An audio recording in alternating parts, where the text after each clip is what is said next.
Have you ever wondered what it was like for Mexicans living in the borderlands after the Mexican-American War? In 1846, in the small town of Loreto, Baja California, Mexico, a teenage girl witnessed the surrender of her hometown to American forces during the Mexican-American War. She had family in both Alta and Baja California.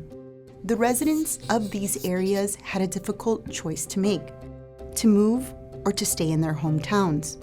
Would they choose to live under a Mexican or American social order?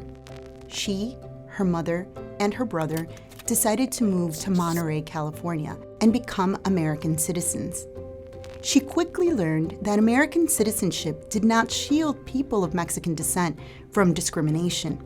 At 17, she married General S. Burton.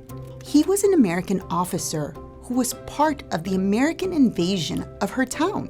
Their wedding made headlines since they were seen as being on opposite sides of the Mexican-American War. They were also very different. She was Catholic, he was Protestant, and he was also considerably older than her. This marriage put her at the intersection of Mexican and American societies. It gave her perspective that deeply influenced her writing. Because of her husband's important role in the Army, they lived all over the East Coast. They resided in Virginia, New York, and even in Washington, D.C. Being in elite political and social spaces made her aware of American attitudes towards Mexicans. This shaped the stories she wrote. Her first major work, Who Would Have Thought It?, published in 1872, contains a fierce criticism of post-Civil War American society. Ruiz de Burton added to American literature on race relations. She focused on California and created complex characters that had to navigate a new society. This included a new social, political, and economic order. Ruiz de Burton subtly incorporated feminist themes into her novel.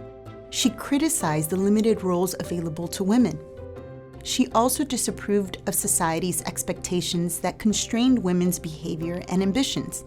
Her book also critiqued American policies of expansionism.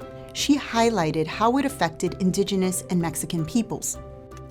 The Squatter and the Don, published in 1885, is considered her most famous work. It focuses on how Californios lost their land to squatters and corrupt politicians. They used the American legal system to dispossess Mexicans. It was one of the first literary works to address the consequences for Mexican Americans of the Treaty of Guadalupe Hidalgo. She published this novel under the pseudonym C. Loyal. This comes from Ciudadano Leal, or loyal citizen. This served as a nod to her Mexican roots and a political criticism of the U.S.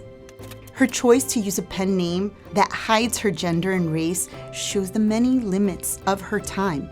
She was clever in maneuvering within them to communicate her thoughts and challenge dominant narratives. In the late 20th century, Chicano and borderland studies researchers found her novels. Studies of these novels has significantly contributed to discussions of early Mexican-American literature. It has also shed light on the experience of women in the borderlands.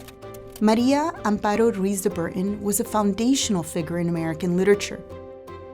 She's a crucial voice in discussions on race, class, and gender in 19th century America. Her story reminds us that Latina history is American history.